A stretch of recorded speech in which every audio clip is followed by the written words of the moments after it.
What is going on, kids? So this is a cool video. We are doing a collab video with a bunch of other YouTube channels. Blakeslee Acres, we're doing it with them. I gotta look because my memory. BMills Farm and Evergreen Farm. So what we're doing is we're doing a collaboration video. We're all more northern farms, and just kind of what we're doing to get ready for winter. It snow's coming, and it's awful, and I hate to even say it out loud, but it's the truth we got to deal with. So, especially raising livestock, it is something you got to be prepared for, and just little things you're not even really going to think about, as well as things that are insanely important that it's all you can think about. So, we're kind of in a good rhythm now, even though I'm completely turning everything up on end with how we're setting stuff up. So I'm just going to kind of walk through how we're kind of doing everything. So the paddock we're in now is our winter paddock. So this is where we have been keeping all of our cows over the winter. Again, you can see in the background over there is our main summer pasture. And this is a nice paddock just because if I turn the camera around, the barn is right here. There's an access door right there, and I'm able to very easily get in and out of here to do maintenance, deal with the cows, feed, and do everything like that. Well, we're getting out of beef. So this is where all the piglets are going to be. So this paddock was actually the first one I had ever built, and it was a little janky. So what we did is we kind of went through. We'll move back into it a little bit. Now I got to be careful because all the electric's on.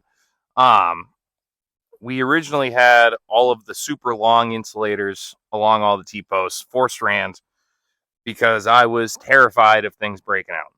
Well, knowing now what I didn't know then, I didn't really have to go that crazy with it because of the woven wire. Half the time, I think last winter, this paddock wasn't even on electric-wise because of all the snow we got.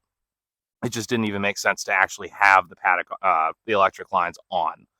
So went through, tore all of the electric line out, tore all the insulators off. And what we did was along the perimeter of this, we'll turn it and try not to blind you with the sun. We have one strand of electric along the entire outside perimeter. And this is actually the sheep wire. So I know nothing's getting out of it.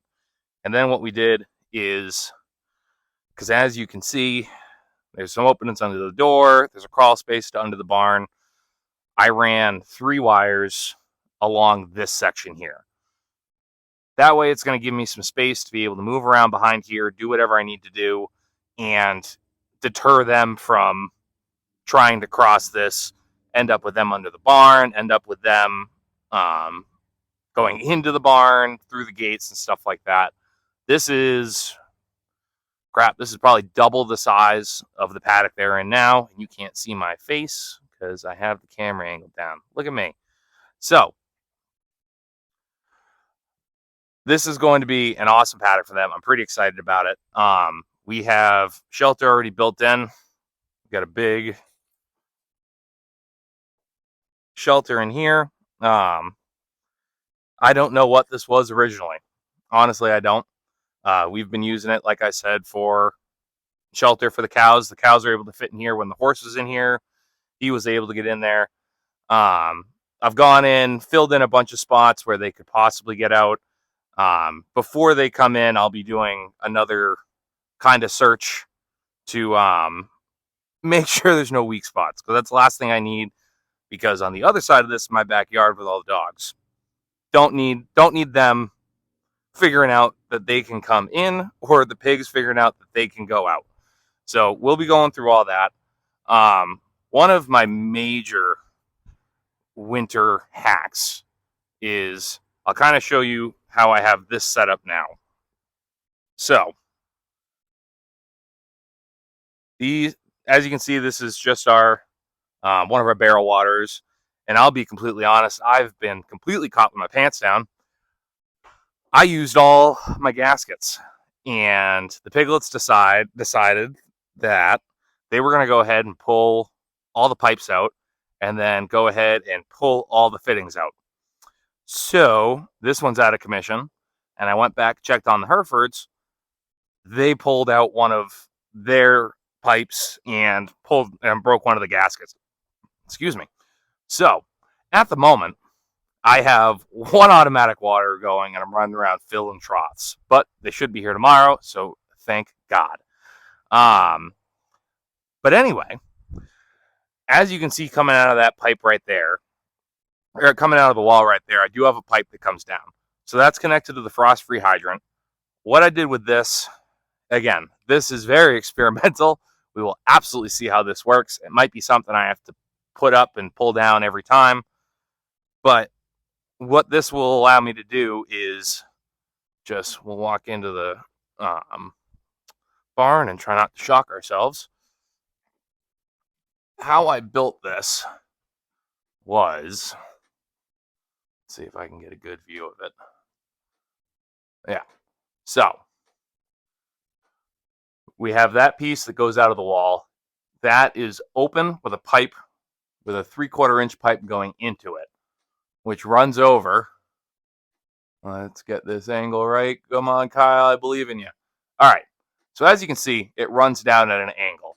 We also have this pipe here. So if we ever have anything in the stalls, I'm able to just whip this hose over, fill the bucket that I need to. This has been a lifesaver. It has frozen up once or twice just because I didn't have the angle right. And then once we get over here, everything's a mess. I gotta apologize to you. I just have this set up with a quick connect. All I have to do, plug that in when we're done, lay this out. So the nice thing about this is, with the angle that it's at,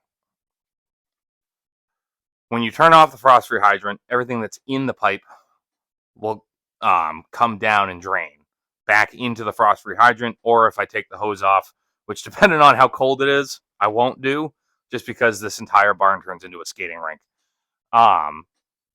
But it drains itself. So that way I'm not worried about pipes freezing, not worried about hoses freezing. So this will be a bit experimental when it comes to doing it with the pig water. We'll see how it goes. In theory, it should all work great, but theory is part of it.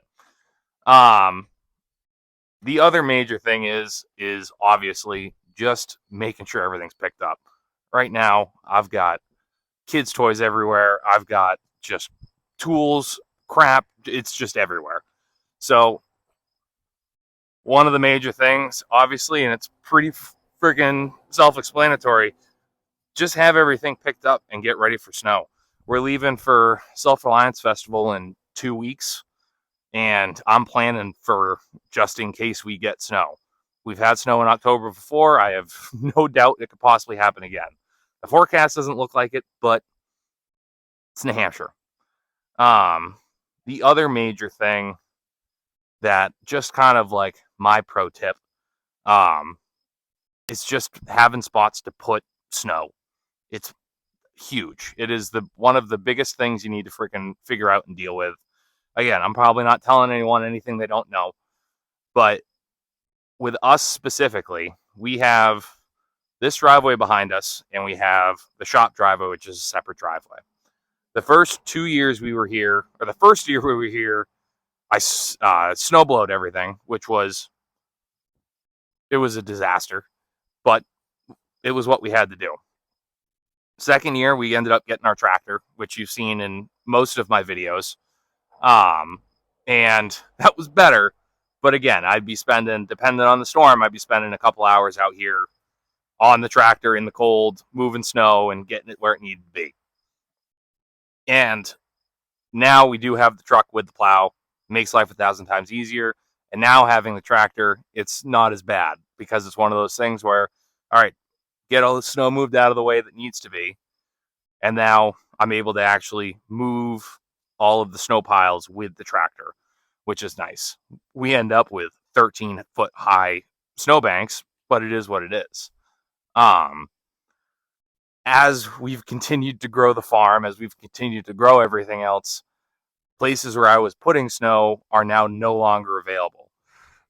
This whole section where the pig pen was, this used to be all brush, a couple cedar trees here. There was plenty of room to just pack as much snow into this corner as possible. Now, obviously, there isn't. So plan out where you're pushing snow. Plan out your attack on it. I'm talking about it like it's an enemy coming at you, because it is. Snow sucks. But before you get the snow, take your time, look around, and really figure out where you're going to put it all. I technically say we're in northern New Hampshire. We are at the southernmost point of northern New Hampshire. So we are right on the snow belt. And we get dumped on. We'll probably get 3 feet this year, close to.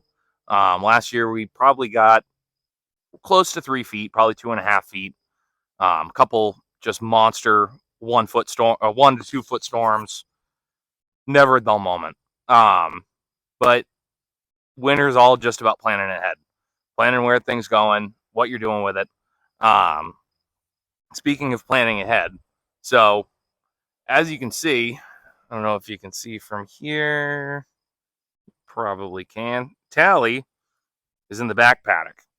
So she is in the back paddock because these guys are going to be moving into this new winter paddock this week.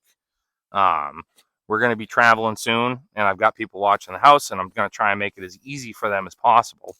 So you have heard me talk about these smaller paddocks that I build, that I attach to the bigger paddocks. I call them catch pens just because that's exactly what they are. It allows me to get all of these guys into a smaller space that I'm actually able to move them around instead of me trying to chase them out of this massive area.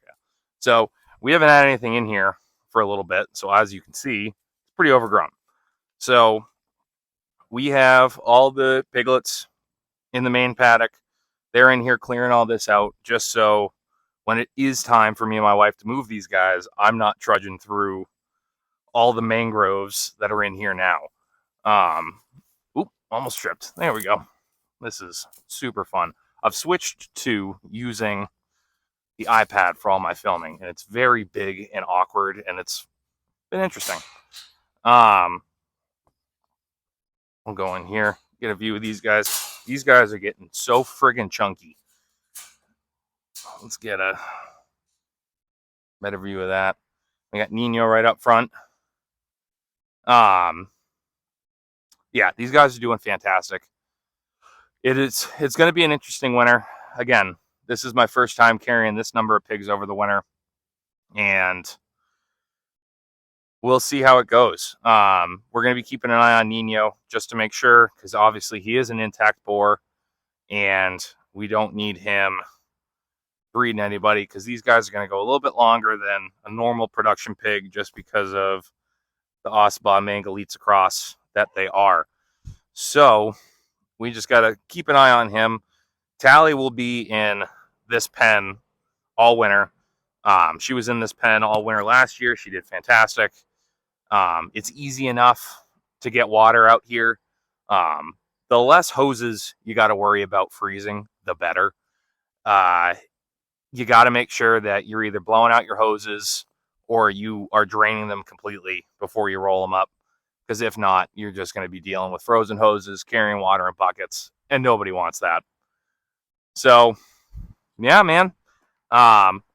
Me and Joe have been talking, and there's a massive glare. Holy cow. Whoo, look at that. All right. So, me and Joe have been talking, and I think we're going to continue to do some of these collaborations with different channels. I think it's great for everyone involved. So if you're watching this channel or watching this video, the link to the other people's YouTube channel itself and their YouTube videos in this collaboration are going to be pinned in the description. So make sure you go over, watch their video, like, subscribe to the channel, give them some love. We are also going to have these guys on Meet the Critters. They'll be coming on the podcast. I don't know if they'll be coming on together. They'll be coming on separate. We're still all trying to figure it out. Farmers and content creators at wrangling cats. So now we're just combining it. So it's been interesting. But we're going to have a good time. So I appreciate you guys watching, and we'll go ahead and see you next time.